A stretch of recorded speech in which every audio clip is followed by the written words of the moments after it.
Hello বন্ধুরা, এই video থেকে বাচ্চারা আর দাদারা দূরে থাকবে। তো বন্ধুরা, আজকে আমরা এমন একটা মহিলার ইন্টারভিউ নেবো যে হাজার হাজার ছেলে গাঁড় মেরেছে, এই না মানে মন ভেঙেছে। তো ক্যামেরাম্যান কামিং, দেখা যাক। তো দিদি, দর্শককে আপনার পরিচয় দিন।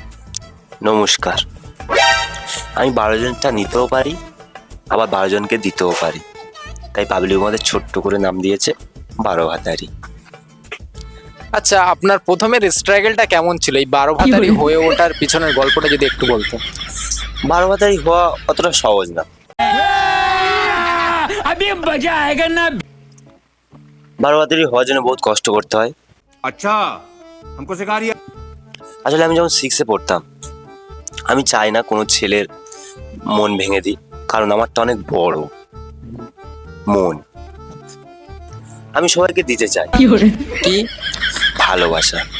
আমি চাই না ফালতু একটা ছেলের পিছনে ঘুরে ফালতু টাইম ওয়েস্ট করতে চাই না। আসলে আমি 12-14 জনকে একসাথে নিতে পারবো, বা দিতেও পারবেন, তাই তো? দিতেও পারবো। প্রথমবার আমাদের গ্রামে একটা ছেলে ছিল আমিনুর বলে, ওকেও দিয়েছিলাম, মানে মন। তো ওর একটা বন্ধুও ছিল। ওকেও দিয়েছিলেন নাকি? পুরো গল্পটা শেষ করতে দিন। Sorry sorry sorry sorry sorry. আচ্ছা, ওর একটা বন্ধুও ছিল, তো ও অনেক কিউট। হ্যাঁ, তো ওকেও দিয়েছিলাম, মানে মন। একসঙ্গে? না না, তখন আমি 6-এ পড়তাম না, তো একসঙ্গে দুটো নেওয়া অসম্ভব ছিল। ঠিক আছে, তো একজনকেই দিয়েছিলাম। ঠিক আছে, বারবাদের হওয়ার জন্য অনেক কষ্ট করতে হয়। ঠিক আছে, তো নেক্সট। যাই হোক, দর্শক দেখতেই পাচ্ছেন যে দিদি কতটা কষ্ট করে। সত্যি দিদি, আমার তরফ থেকে স্যালুট। তো আবার একদিন আমি স্কুলে যাচ্ছিলাম, তো দূর থেকে একটা ছেলে আসছিল, ওকে দেখে আমি পুরো ক্রাশ খেয়ে গিয়েছি পুরো।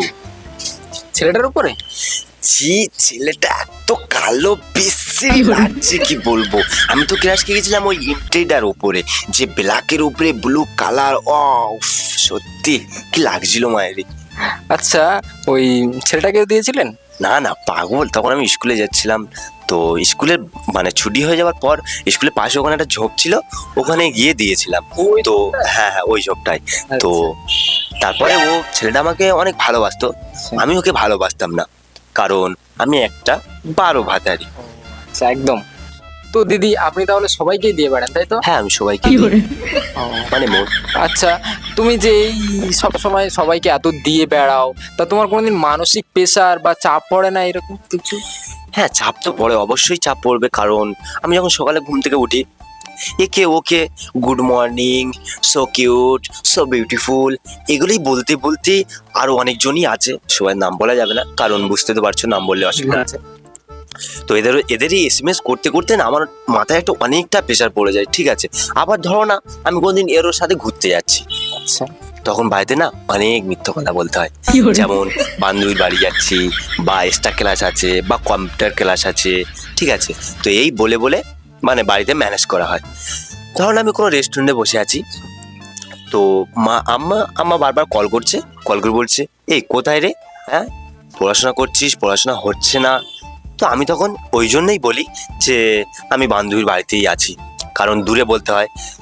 মানে দূরে বলতে হয় এই কারণেই যে হচ্ছে মানে জানো তো ওই টাইমে আমার ক্যানিংয়ে যেতে হয়, বা কোনো বারে পার্টি করতে যেতে হয়, বুঝলেন তো, অনেক মিথ্যে কথাই বলতে হয়। ঠিক আছে, আপনি কাঁদছেন নাকি? সত্যি আমার খুব কান্না পাচ্ছে। তোমার প্রচুর স্ট্রাগল করতে হয় বলো। হ্যাঁ, 12 ভাতারি হওয়া তো অত সহজ না, তুমি তো জানোই। তো বন্ধুরা দেখতেই পাচ্ছ যে কত কষ্ট করে দিদি। আমার লিটারালি সত্যি কান্না পাচ্ছে অনেক, তবুও আমি হাসছি। মানে অনেকটা চাপে থাকি, বুঝলে। আবার দিন শেষে রাতে যখন বাড়িতে ফিরি, ওর সাথে ভিডিও কল করে কথা বলতে হয়, তো নিজেকে মানিয়ে নিয়েছি। তো দিন শেষে একটু খাওয়ার টাইমটাই পাই।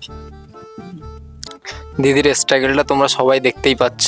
আরে আমি অনেকটাই স্ট্রাগল করেছি। আচ্ছা, 12 ভাতারি দিদি, আপনি যে এই এত 12 জনের সাথে মারিয়ে বেড়ান, যদি কোনোদিন কোনো বয়ফ্রেন্ড দেখতে পাই, তখন আপনি কি করেন? তখন না অনেক মিথ্যা কথা বলতে হয়, যেমন ওটা আমার ভাই, বা ওটা আমার পিসির ছেলে, বা মামাতো ভাই, বা ফুফুতো ভাই। তবে আজ পর্যন্ত কারো কাছে মার খায়নি, শুধু একবার চবর খেয়েছি। তো বন্ধুরা দেখতেই পাচ্ছেন আমাদের পাশে কত বড় একটা প্রতিভা দাঁড়িয়ে আছে। আমরা কোথায় খুঁজছি লয়াল মেয়ের কাছে গিয়ে আমরা পড়ে আছি। আরে আমি অনেকটা লয়ার। আপনি লয়াল হ্যাঁ। 12 জনের প্রতি? হ্যাঁ। এখন কি ভাবছি বুঝতে পারলেন? এখন ভাবছি বড় হয়ে গেছি, ম্যাচুরেট হয়ে গিয়েছি, মাথায় একটু বুদ্ধি হয়েছে। তো এখন ভাবছি পয়সাওয়ালা চাকরিওয়ালা একটা দাদু বা কাকুকে বিয়ে করে নেব।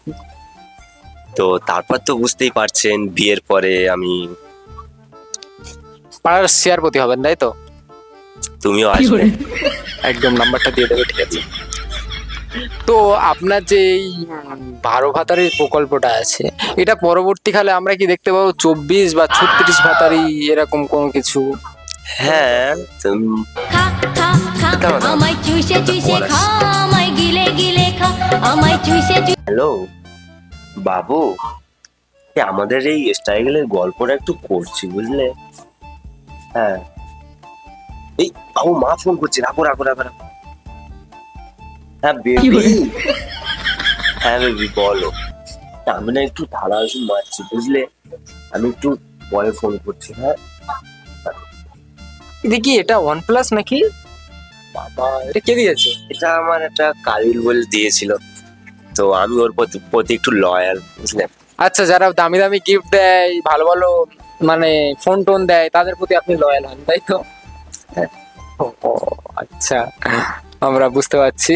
তো যাই হোক, ভালো এরকম মেকআপ টেকআপ সবাই দেয়, তাই তো? এরা হ্যাঁ, সবাই সবকিছু দেয়। সবাই যদি ভালোবেসে দিতে পারে, আমি কেন ভালোবেসে নিতে পারবো না বলো? আমি তো এমনিই তো 12-13টা নেই, তাই না একটু নিয়ে নেবো, কি আছে? তো এরকম ভাবেই আপনার চলে যাচ্ছে এখন। হ্যাঁ, এরকম ভাবেই চলে যাচ্ছে। তবে তুমি ক টাকা মাইনে পাও? এই আমি এই রিপোর্টিং করি 23.5 ঘন্টায়, বেশি পাই না। এই মোটামুটি 20-25-30 সামথিং হয়ে যায় এরকম একটা। আমি বেশি কামাই না। এই শোনো না, তুমি কি আমার 13 নম্বর বয়ফ্রেন্ড হবে? এই না না না না, না, না, না, এই। खत्म हो गया भैया मैटर। তো হে গাইস, তো গাইস ভিডিওটা কেমন লাগলো অবশ্যই জানাও। যাই হোক, এরকম ভাবে ভিডিওটা বানিয়েছি। আর ভালো লাগলে লাইক কমেন্ট শেয়ার আর সাবস্ক্রাইব করতে একদম ভুলো না। আর আমরা এখন অনকের খুব কাছাকাছি আছি, তো অনকেটা তাড়াতাড়ি করে দাও। প্লিজ অনকেটা করে দিন প্লিজ। আর ততক্ষণ পর্যন্ত আমাদের পুরোনো ভিডিওগুলো দেখতে থাকো। হাই বল। তো গাইস, সব মেয়েরা সমান হয় না, তো আমরা এটা জাস্ট মজার জন্যই করেছি, তো কেউ গায়ে মাখবেন না বাবা। হ্যাঁ, লিটারালি এটা সিরিয়াসলি নেবে না, কারণ সব মেয়েরা একরকম হয় না। এমন অনেক আছে যারা একজনের প্রতি অনেক লয়াল থাকে, হয়তো বা আমি জানি না, আমার গার্লফ্রেন্ড। Tata bye bye.